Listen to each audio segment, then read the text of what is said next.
রাজ্য সরকার অ্যাডভাইসারি দিয়ে ডাইরেকশন দিয়ে বলছেন রাত্রিটা মহিলাদের জন্য নিরাপদ নয়। এ লজ্জা রাখার কোনো জায়গা আছে? যেখানে সংসদে বিধানসভায় মহিলাদের আসন সংরক্ষণ বিল পাস হচ্ছে, নারী সশক্তিকরণের কথা বলা হচ্ছে, কেন্দ্র রাজ্য সরকারগুলি মহিলাদের কেন্দ্রিক জনকল্যাণমূলক কর্মসূচি ঘোষণা করছে, কার্যকর করছে, প্রধানমন্ত্রী আবাস যোজনার বাড়ি মহিলাদের নামে এগ্রিমেন্ট হচ্ছে, সেইখানে এই রাজ্য সরকার আলাপন বন্দ্যোপাধ্যায় একটা চাটুকার, তাকে দিয়ে বলছে যে রাত্রিবেলা মহিলাদের ডিউটি করার দরকার নেই। একদম সবচেয়ে বড় তো এইটা বিপন্ন পশ্চিমবঙ্গে, মহিলাদের যে রাত্রিবেলা নিরাপত্তা নেই, এটা সরকার বলছে। নবান্ন থেকে মুখ্যমন্ত্রীর সাদা হাতি পোষার মতো যাদের অ্যাডভাইসার করে রেখেছেন 3 লক্ষ টাকা করে মাসে খরচ করে, তারা বলছেন। এরপরে বলবে যে দিনের বেলাও মহিলারা বাড়ি থেকে বেরোবেন না। মুখ্যমন্ত্রী সবসময় মহিলা সংরক্ষণের কথা বলেন, সব থেকে বেশি আসন তারা দেন, মহিলা সংরক্ষণের কথা বলেন, সেখানে দাঁড়িয়ে তারই সরকার এই ধরনের অ্যাডভাইজারি আনছে। বললাম তো, পশ্চিমবঙ্গে নারী স্বাধীনতা, নারী সুরক্ষা, নারীর অধিকার, নারীর নিরাপত্তা সবটাই বিপন্ন। তার জন্য দায়ী মমতা বন্দ্যোপাধ্যায়। মুখ্যমন্ত্রীকে আক্রমণ তিলোত্তমার বাবা মা, মুখ্যমন্ত্রীর বিচার চেয়ে যারা প্রতিবাদ করছে তাদের ওপর আক্রমণ করছে, বারবার প্রতিবাদ। আমি তো বিচার চেয়ে যারা করবো ওনার বাবাকে, জাতীয় পতাকা নিয়ে নবান্ন যাওয়ার কলটা দিন না ওনার বাবাকে আসতে হবে না, বয়স্ক মানুষ, শোকাতুর হৃদয় নিয়ে আছেন। আমরা বাকিটা যা করার করে দেবো জাতীয় পতাকা নিয়ে, ন্যাশনাল ফ্ল্যাগ নিয়ে উনি কলটা দিন। আমাদের পলিটিক্যাল সীমাবদ্ধতা আছে, আমরা কল দিতে পারছি না, বা সামগ্রিকভাবে রাজনৈতিক দল নিজের মত প্রকাশ করছে, এবং এখানে বিজেপি, সিপিএম, তাদের বিভিন্ন বা অন্য রাজনৈতিক দল সংগঠন, তাদের নিজস্ব কিছু দায়বদ্ধতা আছে, বাধ্যবাধকতাও আছে। ওনার বাবা একটা কল দিক যে মুখ্যমন্ত্রী যদি 25 তারিখের মধ্যে বা 24 তারিখের মধ্যে পদত্যাগ না করেন, তাহলে আপনারা নবান্ন চলুন জাতীয় পতাকা হাতে। দর্শক শুনলেন, শুভেন্দু অধিকারী আজকে এটা বলেছেন যে যে ডাক্তার মারা গেছেন, মানে মেরে ফেলা হয়েছে, তার বাবাকে একটা কল দেওয়ার কথা উনি বলছেন, যে একটা কল দিন, একটা ডেডলাইন দিয়ে দিন যে এর মধ্যে পদত্যাগ করতে হবে, তা না হলে একটা কল দিন, জাতীয় পতাকা হাতে, কোনো পলিটিক্যাল কোনো ফ্ল্যাগ থাকবে না, কোনো মানে পলিটিক্যাল রঙের কোনো ব্যাপার থাকবে না, জাতীয় পতাকা হাতে একটা ডাক আর কি। ওনাকে আসতে হবে না, ওনার তো বয়স হয়েছে, বাকিটা আমরা সব দেখে নেব। এটা দর্শক ঠিক, যদি উনার বাবা ডাকটা দেন যে মুখ্যমন্ত্রীর পদত্যাগ চাই, উনি ঠিকমতো করে রাজ্যটাকে চালাতে পারছেন না, এবং আমার মেয়ের যে ঘটনাটা ঘটলো সেক্ষেত্রে ওনার ভূমিকাও ভালো না, এই রকম মুখ্যমন্ত্রী চাই না। আমার মেয়েকে তো হারিয়েছি, আমি চাই না আগামী দিনে আর কোনো মেয়ের ক্ষেত্রে এইরকম ঘটনা ঘটুক। কিন্তু যিনি রাজ্যের এই রকম পদে বসে রয়েছেন, তিনি যদি এখনো বসে থাকেন তাহলে এই অবস্থার পরিবর্তন ঘটবে না, সেটা আমরা মোটামুটি উপলব্ধি করে ফেলেছি। তাই আমরাও চাই মুখ্যমন্ত্রী পদত্যাগ করুন, একটা ডেডলাইন দিয়ে দেওয়া, এর মধ্যে পদত্যাগ করুন, না হলে কিন্তু আমরা পদত্যাগ করতে বাধ্য করাবো, ডাক দেব, আমরা যাব, বা অমুক দিনে আমরা সবাই যাব, নবান্ন যাব পদত্যাগের দাবিতে, বলে একটা ডাক দিন না উনার বাবা। এটা চাইছেন শুভেন্দু অধিকারীও। তো এটা মানে এই মুহূর্তে যে পরিবেশ তৈরি হয়ে রয়েছে, যদি সত্যি উনার বাবা একটা যে ডাক দেন মুখ্যমন্ত্রীর পদত্যাগের দাবিতে, আমার মনে হয় তাতে ব্যাপক সাড়া পড়বে, স্বতঃস্ফূর্ত সাড়া, ব্যাপক সাড়া পড়বে, এবং মুখ্যমন্ত্রীকে পদত্যাগ করতে মানে বাধ্য হতে হবে। শুধু একটা ডাক দিন না, মানুষ কিন্তু তৈরি হয়ে রয়েছেন শুধু ডাকের অপেক্ষা, কে ডাকটা দিচ্ছেন। তবে সব থেকে উপযুক্ত ডাকটা অবশ্যই, যদি নির্যাতিতা ডাক্তারের মা বা বাবা যদি তারা কেউ ডাক্তার দেন, সেটা হবে এই মুহূর্তে সব থেকে উপযুক্ত ডাক, যে ডাকে হাজার হাজার লাখ লাখ মানুষের সাড়া মিলবে। যত শর্ট টাইমে ডাক্তার দেওয়া হোক না কেন, মানুষ সাড়া দেবেন, মানুষ কিন্তু যাবেন। এটা আন্দাজ করে বলতে পারি। মানুষ মুখিয়ে রয়েছেন, বারবার বলছি, মানুষ কিন্তু মুখিয়ে রয়েছেন। দেখছেন তো একটা ছোট্ট ছোট্ট পোস্টে কি ধরনের রিয়াকশন চলে আসছে।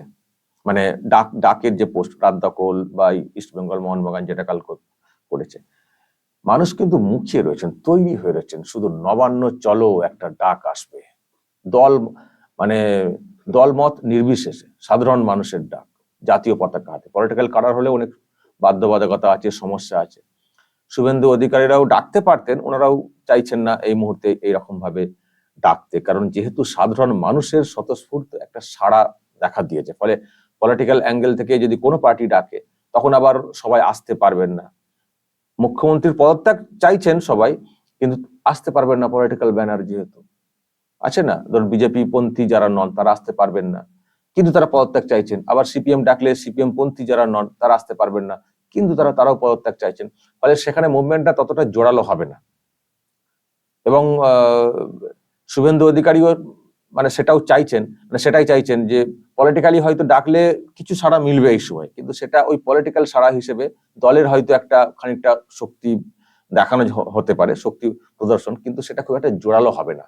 কারণ এখন সেটা কিন্তু উনি বুঝতে পেরেছেন, এবং বুঝতে পেরে সেই জন্য পলিটিক্যাল স্বার্থকে ছেড়ে দিয়ে, দলের পলিটিক্যাল স্বার্থকে ছেড়ে দিয়ে, যেটা মুখ্য একটা বিষয় যে একে সরাতে হবে পদ থেকে, সেটার জন্য উনি কিন্তু দলীয় স্বার্থকে দূরে ঠেলে সাধারণ মানুষকে নিয়ে যদি এই 14 তলার চেয়ারটাকে খালি করা যায় আপাতভাবে, পরে দেখা যাবে কি হবে না হবে, সেটা কিন্তু উনিও চাইছেন।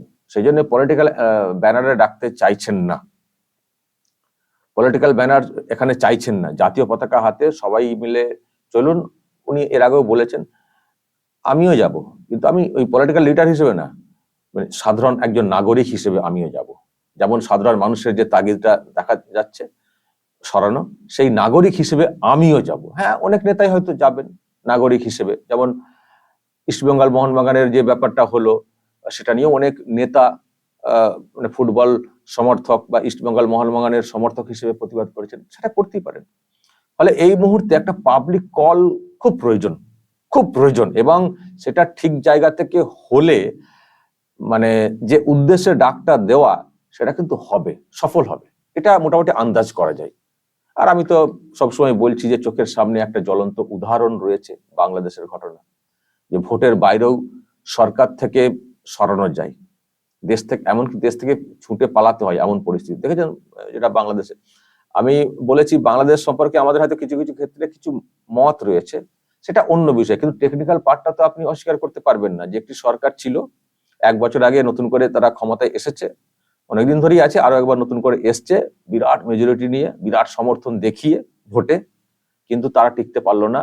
সরকারের যিনি প্রধান তিনি দেশ ছেড়ে পালিয়ে গেলেন, আর সঙ্গী সাথীরা যা হাল প্রত্যেকদিন শুনছি, সব পদত্যাগ, যে যেখানে বসে রয়েছেন, এই যে যারা এখনো ফখর দালালি করছেন দলের হয়ে, তৃণমূল কংগ্রেসে দেখছি অনেক বড় বড় কথা বলছেন। দেখবেন যেদিন মমতা ব্যানার্জি পালাবেন চেয়ারটা ছেড়ে, দেখবেন এদের কি হাল হয়। শুধু পলিটিক্যাল লিডার না, যারা প্রশাসনিক পদে বসে রয়েছেন, পুলিশের পদে বসে রয়েছেন, খুব বড় বড় লেকচার ঝাড়ছেন, দেখবেন তাদের কি হয়, তারা চাকরি করতে পারেন কিনা। জনরোষ যদি তৈরি হয়ে যায়, মানুষের ক্ষোভ যদি তৈরি হয়ে যায়, যা দেখছি পাশের দেশে, এটা অস্বাভাবিক কিছু না এখানে।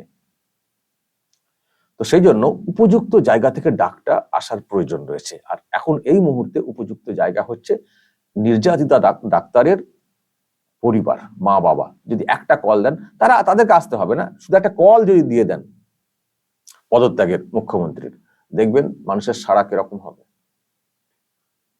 তো সেটা মানে শুভেন্দু অধিকারীও কোথাও তারা উপলব্ধি করেছেন, এবং তিনি ওই কথাটা বলছেন। আমারও মনে হয় দর্শক, এটা সব থেকে এই মুহূর্তে উপযুক্ত জায়গা ডাক দেওয়ার ক্ষেত্রে। আপনারাও বলতে পারেন যদি আপনাদের কোনো পরামর্শ থাকে, এটা জাস্ট পরামর্শ হিসেবে কার্যত বলেছেন শুভেন্দু অধিকারী, এটা বলার কোনো অপেক্ষা রাখেন। এবং তাগিদের ব্যাপারটাও তো আছে, আমরা তো সবাই চাইছি যে পদটাকে খালি করতে হবে, পদটা থেকে সরাতে হবে, মুখ্যমন্ত্রীকে পদত্যাগ করাতেই হবে। আর আমাদের অন্য কোনো দাবি নেই, দফা 1 দাবি 1 এখন এই মুহূর্তে দফা 1 দাবি 1 মমতার পদত্যাগ, এটাই এখন আমাদের মনে গেঁথে গেছে, সরাতে হবে, নাহলে মুশকিল। তো সেই কাজটা আমার মনে হয় ওই পরিবার থেকে যদি ডাকটা আসে অনেক বেটার হবে। কিন্তু আমি একটা দেখছিলাম, মানে মায়ের বক্তব্য গতকালকে, উনি কিন্তু বেশ খুব শক্ত হয়ে গেছেন। মেয়েকে হারিয়ে আসলে যে যন্ত্রণা, মানুষ না যন্ত্রণা পেতে পেতে পেতে পেতে একটা সময় শক্ত হয়ে যান। আর তাছাড়া মানুষও নেমেছেন রাস্তাতে মেয়ের জন্য বিচারের দাবিতে, ফলে সেটাও একটা সাহস জুগিয়েছে, সেটা বলার কোনো অপেক্ষা রাখে না। ফলে মা বাবা কিন্তু খুব দ্রুত শক্ত হয়ে গেছেন এবং লড়াইয়ের একটা মানসিকতা তৈরি করে ফেলেছেন। আমি দেখছি গতকালকে শুনলাম মিডিয়াতে বলছেন যে সিপির ব্যবহার ঠিক ছিল না, পুলিশ কমিশনারের ব্যবহার ঠিক ছিল না, তো উনাকেও মানে ইন্টারোগেট করতে হবে, ওনাকেও জিজ্ঞাসাবাদ করতে হবে, বা অ্যারেস্টেরও যেটা বিষয় আর কি উঠে আসছে। এবং মুখ্যমন্ত্রীর ভূমিকা নিয়েও তারা কিন্তু সন্তুষ্ট নন, মুখ্যমন্ত্রীর ভূমিকা নিয়েও তারা কিন্তু সন্তুষ্ট নন। ফলে তারা ডাকটা কিন্তু দিলেই দিতে পারেন, দেখা যাক, সেটা আমরা তো কখনো ফোর্স করতে পারি না। ওনাদের ইচ্ছে হলে, এই ওনাদের আগে তো এই কথাগুলো বলতেন না যেগুলো এখন বলছেন, সুতরাং ওনারা উপলব্ধি করছেন, আগেও করেছেন, সাহস পাচ্ছিলেন না। তাছাড়া ওখানে তো একটা লোকাল পলিটিক্যাল প্রেশার তো ছিলই, জানেন ওখানকার এমএলএ কে, সুতরাং একটা প্রেশার তো ছিলই। কিন্তু তারাও সেই মানে প্রেশারটাকে এবার কোথাও একটা মুক্ত করে সরিয়ে দিয়ে তারাও কিন্তু সাবলীল হচ্ছেন ন্যায় বিচারের ক্ষেত্রে।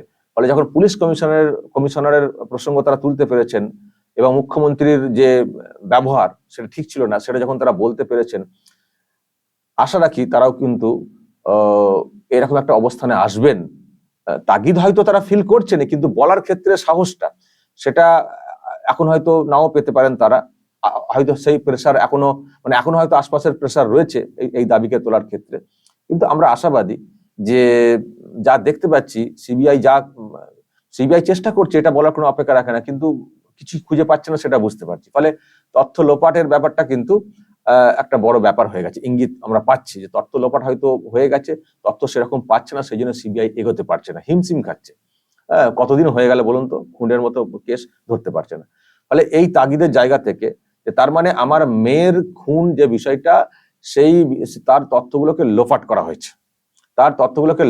হয়েছে, লোপাটটা কারা করেছেন, কার নির্দেশে করেছেন। সুতরাং যিনি প্রশাসনিক প্রধান, তার কি কোনো দায় নেই, নাকি তিনি অ্যাকচুয়ালি করিয়েছেন কাউকে বাঁচাতে? এটা মাথায় রেখে যদি একটা ডাক দেন যে যখন ইনি আমার মেয়ের বিচার যাতে ঠিক মতো না হয় সেই জন্য যখন গুলিয়ে দিয়েছেন, আবার নিজেই রাস্তাতে নেমে বিচার চাই বলছেন, সেই পাড়ার সেই চুরির মতো কেস আর কি, যে চুরি করলো সেই আবার একটু পরে চেঁচাচ্ছে চোর চোর চোর চোর, যাতে করে সে বেঁচে যায়। যে ধর্ষণ করলো সেই বলছে ধর্ষকের বিচার চাই। তার মানে কি? আমি জানি না এই যে মিছিল ওনারা করেছেন তার মধ্যে ধর্ষকরাও মিছিলে পা মিলিয়েছিল কিনা।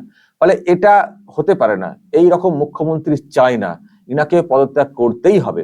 এই সাহসটা যদি পরিবারের লোকজনেরা পান, আশা রাখি আগামী দিনে পাবেন, এবং তারপর যদি ডাকটা দেন, দর্শক তৈরি তো আপনারা, যদি পরিবারের লোকেরা ডাকটা দেন যাবেন তো, নবান্নমুখী হবেন তো পদত্যাগের দাবিতে, ঐক্যবদ্ধ হয়ে অঙ্গীকার করে যে পদত্যাগ না করা পর্যন্ত আমরা ফিরবো না, যাবেন তো? আমি তো যাবই, আমি তো আগেই বলেছি, শুধু ডাকের অপেক্ষাতে রয়েছি। যেই ডাকটা দেবেন আমি তাতেই যাব, নন পলিটিক্যাল ব্যানারে যেই ডাকটা দেবেন আমি তাতেই যাব। আর পরিবারের লোক ডাক দিলে তো এর থেকে মানে উত্তম আর কিছু হতে পারে না, আমি তো যাবই। আমরা সবাই তৈরি রয়েছি একটাই স্লোগানকে মাথায় রেখে, দফা 1 দাবি 1 মমতার পদত্যাগ, শুধুমাত্র ডাকের অপেক্ষাতে বসে। দর্শক বলবেন যা বলার। আর কালকে একটা স্লোগান এবং একটা ভিডিও আমার কিন্তু খুব ভালো লেগেছে, কালকে ইস্টবেঙ্গল মোহনবাগানের যে বিষয়টা হলো, আমি আপনাদেরকে একটু দেখাবো, খুব ভাইরালও হচ্ছে ওটা, একটু দেখাবো, দাঁড়ান। খুব সুন্দর লেগেছে এবং ইস্টবেঙ্গল মোহনবাগানের সমর্থকরা যে এতটা জোরালো হচ্ছেন এবং তারাও যে আসল রোগটা ধরতে পেরেছেন, এতে কিন্তু পরিষ্কার। আমি আপনাদেরকে শোনাচ্ছি।